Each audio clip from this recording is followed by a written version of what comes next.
everyone. Welcome to this talk about boosting your Kubernetes API development workflows with OpenAPI. I am Ole Lensmar, CTO at Kubeshop, and I have with me Abdallah. I'm the developer advocate for Kubeshop. Awesome. Thank you so much. So we're going to walk you through a couple of slides and also show you a very intriguing and cool demo. So let's jump straight in because we are short on time, as always. So first of all, just going to do a little bit of setting the stage to frame what we're trying to show here.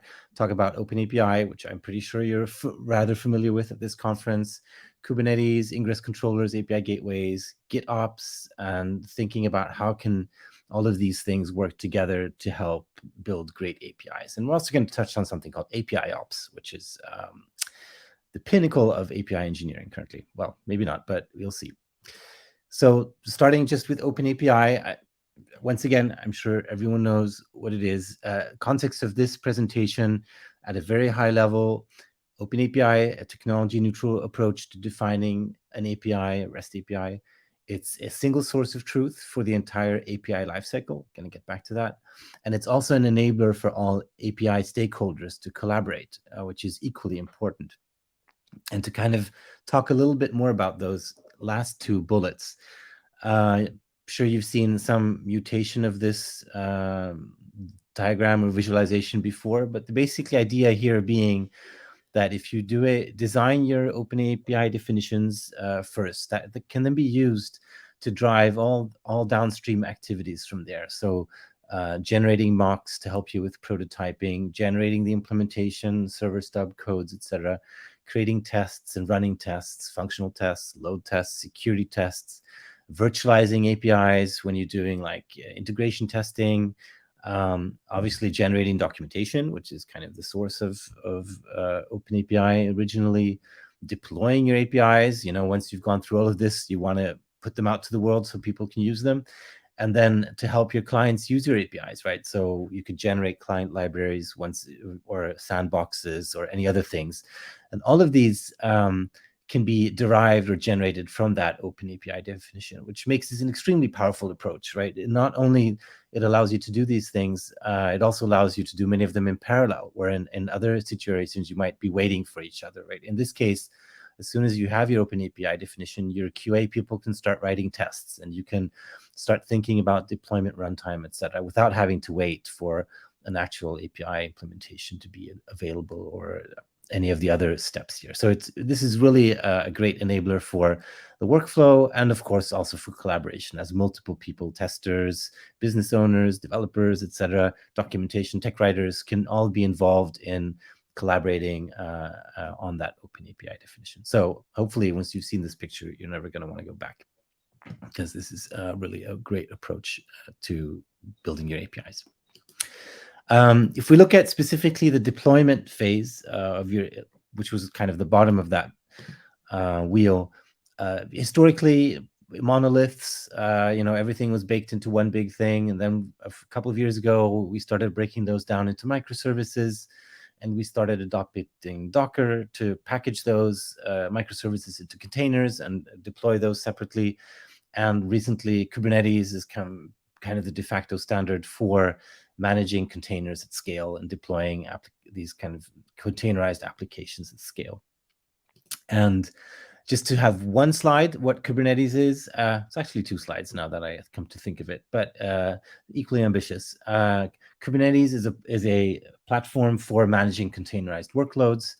It was originally created by Google. It's been donated to the CNCF, Linux Foundation, and it's widely adopted and supported. So it helps you take all of those containers where you've packaged your services and then run them, scale them up and down, and deploy them, and do all the kind of things you'd have to do once you have a more elaborate or growing application infrastructure. And one thing that's really important to know in the context of what we're going to talk about is that Kubernetes is configuration driven, in the sense that when you're working with Kubernetes, what you do is you define the desired state of all the objects that you want to run in your cluster using YAML manifests or files. And then you hand those files over to Kubernetes, which will then use what's called controllers or operators to create the corresponding objects and in the same state as what you've defined in those files. So it's a very configuration-driven approach. If I want to launch a pod or a service or a network policy or whatever else, what I do is I start by writing those YAML files. There's a bunch of tools for that, of course.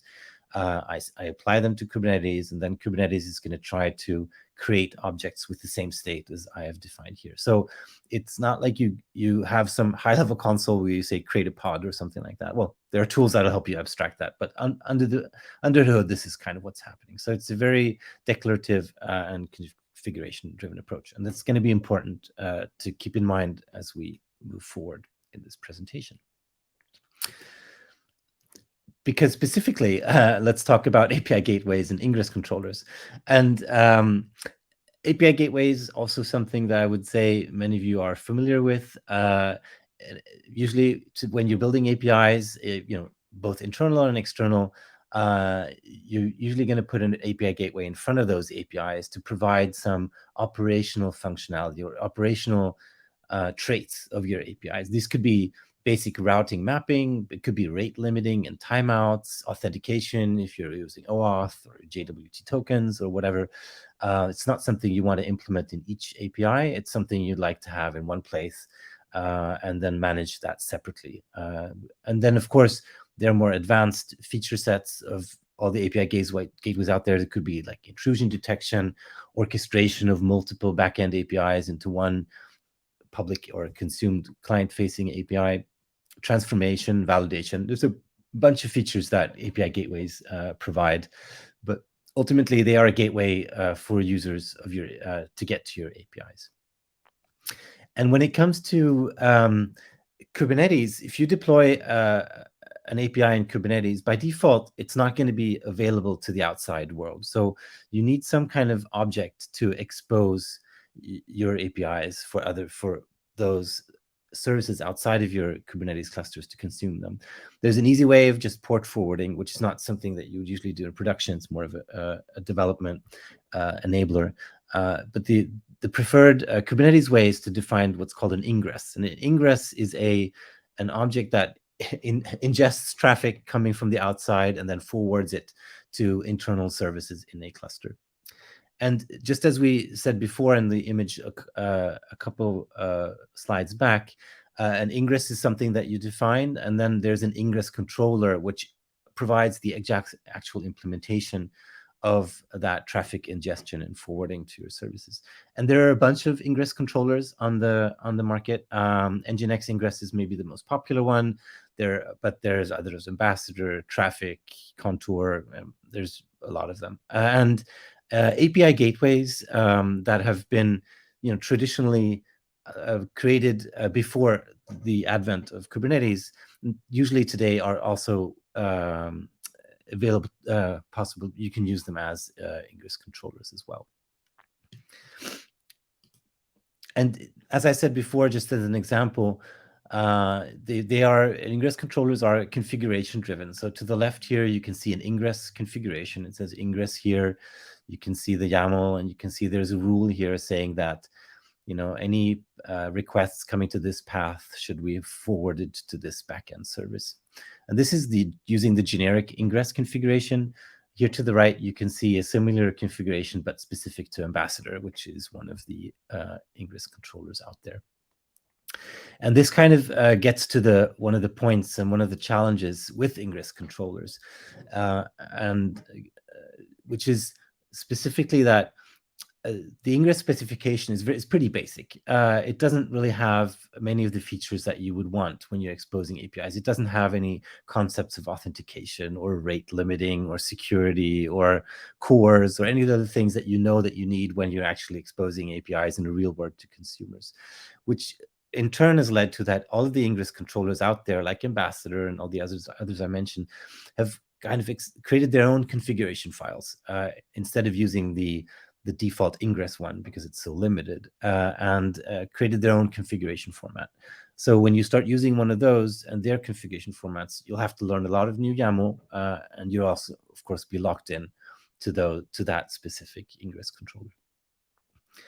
And another challenge that just becomes by the nature of Kubernetes being configuration driven is that configuring things in your clusters, that's something that's generally done by ops, right? So the ops people would be tasked with updating the configuration of your Ingress controller, or your as your API evolves. Let's say you're adding new operations, you need to expose new paths, you'd have to go to the ops team, while the actual implementation or iteration of the implementation of the API is done by your dev team. And this can kind of slow things down because you have a dependency between the two. Before we jump in, I'm also more details. I'm also gonna talk about something called GitOps, which is also interesting in this context, and also something that's grown in popularity when it comes to Kubernetes. And what GitOps basically means is that you manage all those YAML files I was talking about to configure your clusters. You would manage them in Git, which is maybe not a big surprise because that's where you'd usually manage your stuff. And Git provides, of course, access control and auditing and reviews and all that stuff. And then you'd use a dedicated continuous deployment tool like Argo CD or Flux to deploy those files to your Kubernetes cluster and make sure that those are always in sync. So as soon as you make changes to a specific branch in your Git repository, you update some configuration, Argo or Flux will automatically make sure that your cluster has that same configuration and is in the same state. So those are always in sync. So it's a continuous kind of deployment and synchronization process. And this is extremely powerful because you can obviously recreate your infrastructure from Git at any time, right? So if your cluster goes down or you need to provision a new cluster with the same configuration at some branch that you had a while back to be able to troubleshoot some issue or recreate something, you can easily do that. You could say, hey, Argo CD, provision a cluster for me using this branch or this hashtag or whatever, and it can do that. So this provides a lot of power and flexibility if you're kind of approaching this GitOps, adopting this GitOps approach. Here's another picture to show the same thing. You have all your stuff, infrastructures code, configuration, application code, all goes into Git, CI/CD, then make sure it gets deployed into your cluster. And you could argue this is not strictly Kubernetes, but in practice, I think Kubernetes is where this is mostly adopted because it's so configuration driven once again. Okay, so how can all of these things come together? Well, OpenAPI provides the source of truth for your APIs, as we saw. Kubernetes provides all the infrastructure for running your APIs.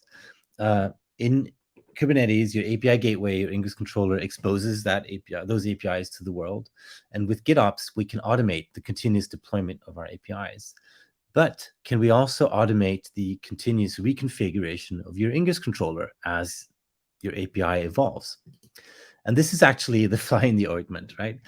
Because every time you change your API, or not every time, but very often you might change some paths, you might add some new paths, you might want to change how security behaves or validation or other functional or non-functional aspects of your APIs.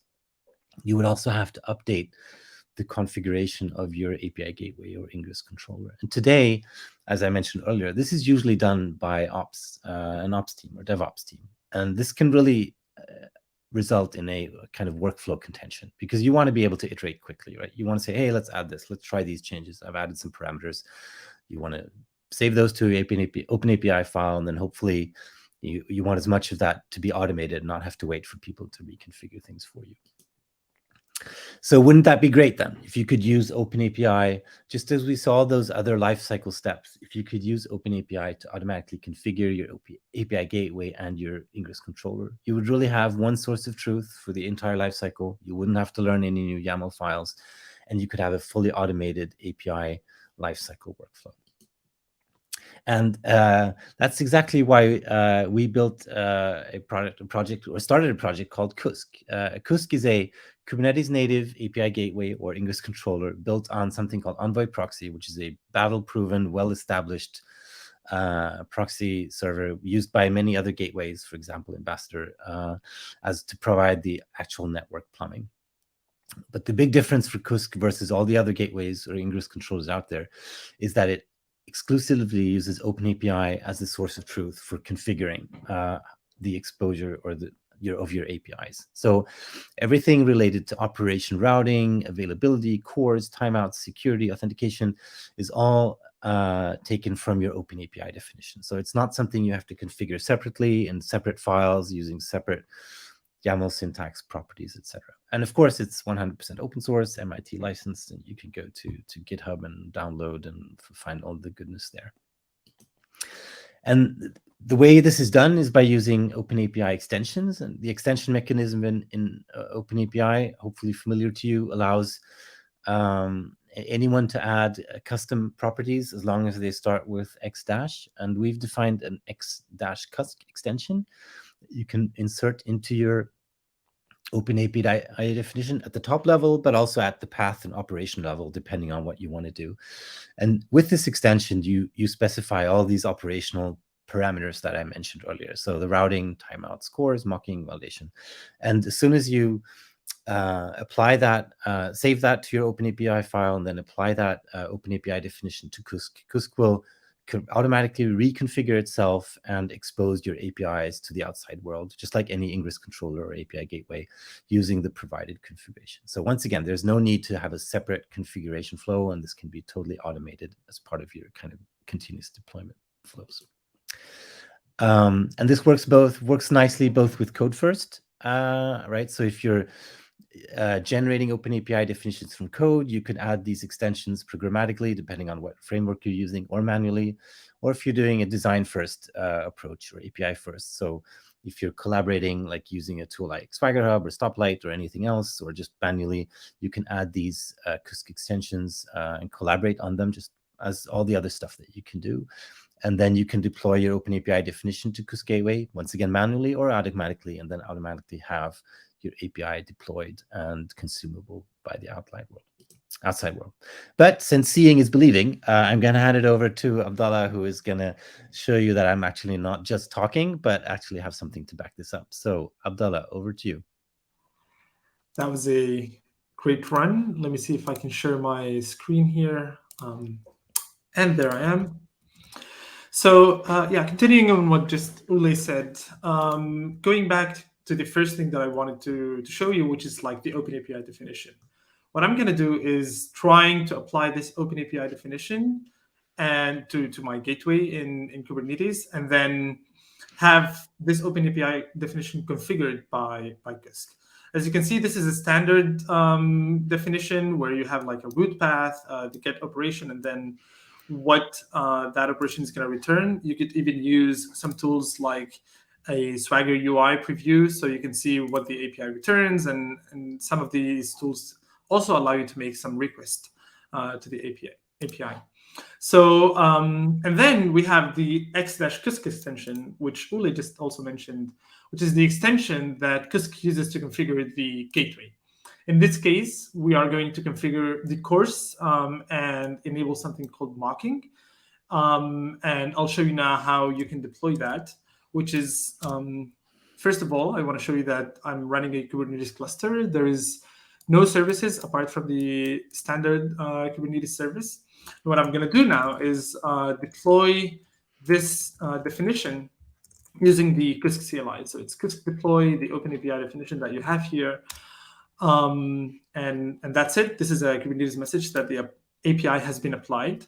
And what Kusk is doing here is configuring Envoy underneath to accept these routes and redirect them to whatever they need to be redirected in your microservices. So to be able to test this, what I'm going to do is take the IP, which is the IP of the load balancer for Kusk, and then make a simple HTTP request. So HTTP is a similar tool like curl, but a little simpler. And for example, what I want to do is take this hello path and make a request to it. So I'm going to say HTTP, the Kusk IP, and then go to hello. And you'll see that it says hello, mocked hello world. And this message is actually directly returned from the gateway itself. That's because Kusk configures Envoy underneath with the example field. So you don't need to have your application already implemented and deployed in Kubernetes to be able to expose your API. You can start by mocking the API. Kusk gateway returns to the users, for example, the front-end developers, a mocked result. And then the users can start working on it. And then once you've finished mocking your API and have implemented it, what you would do is first of all deploy your applications. So I have here a little demo application called Hello World that I can deploy. And then what I would do is connect Kusk to an upstream.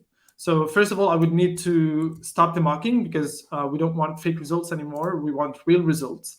And so you connect the upstream section. You say that it's a microservice. You give it to the name of the service that you want to connect it to, which is Hello World SVC, as you can see here. And then the namespace what it is and the port. And then you would just run the Kusk deploy command again. And if we now make the same request that we were doing before, you'll see that the results are coming from an implemented service and not a fake result anymore. This is an express service that I have over here.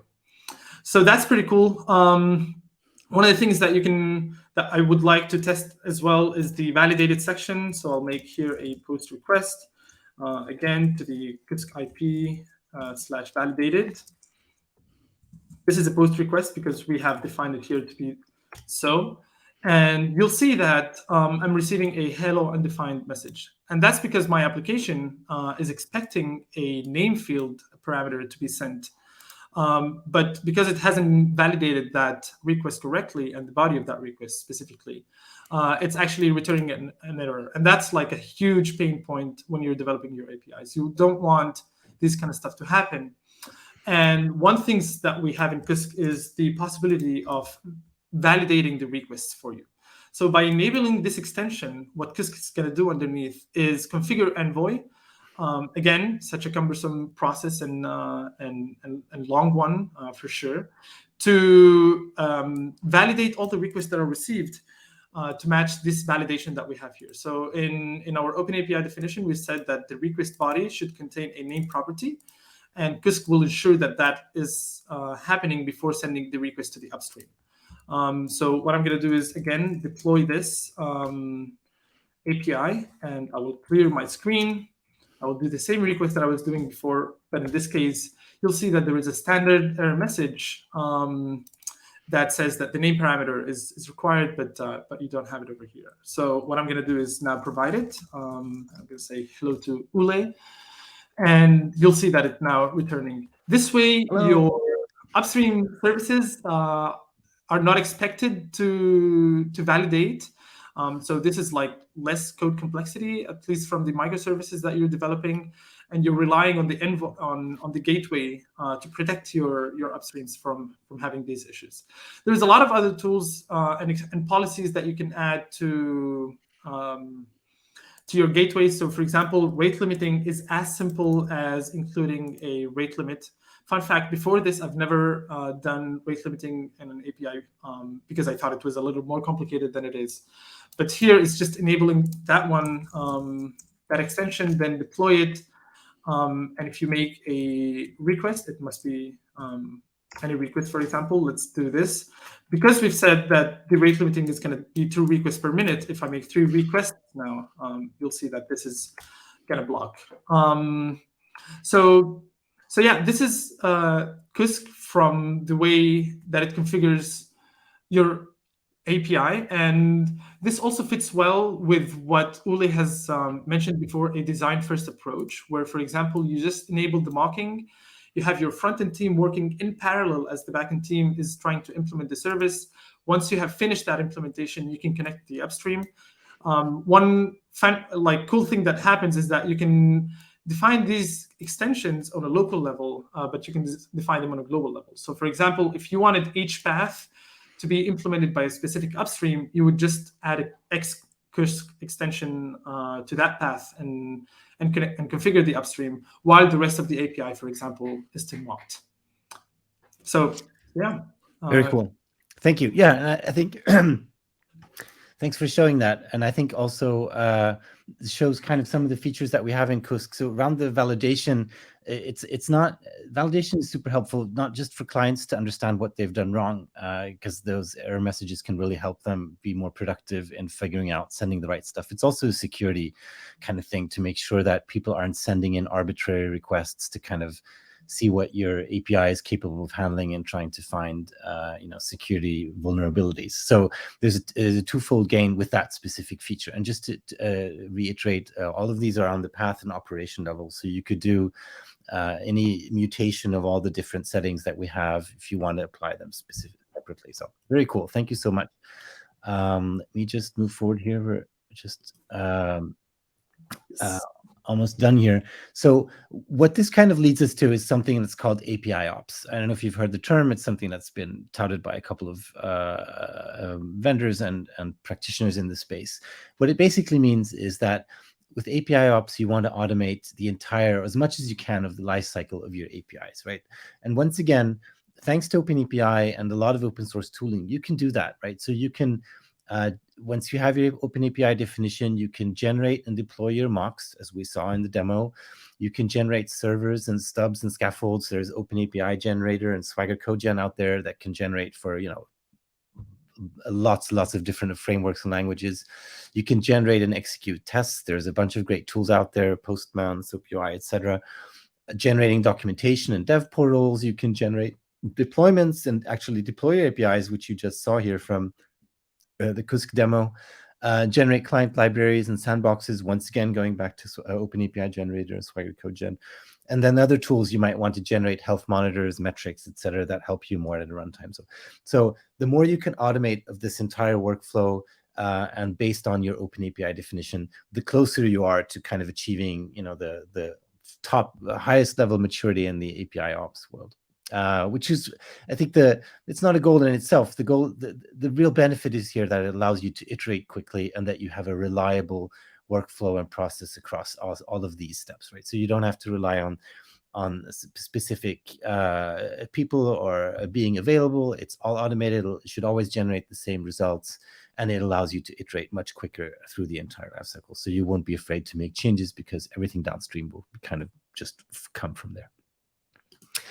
So mission accomplished, right? OpenAPI is the source of truth for your APIs. Kubernetes provides the infrastructure for running your APIs. Your API gateway Ingress controller exposes your APIs. And now, thanks to GitOps and API Ops, you can automate the entire lifecycle, including the deployment phase under Kubernetes, thanks to Kusk.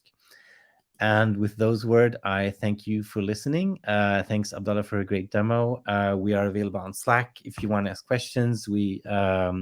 For this specific talk, you can reach us on Discord, where for Kusk in general, you should head over to kusk.io if you want to download and try it and get in touch and all that stuff.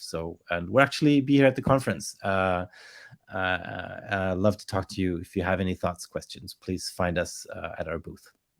Awesome. And again, Kusk is an open source project, so you can file issues and upload pull requests towards us. We'd be more than happy to receiving them. Thanks all. Thanks so much. Bye-bye.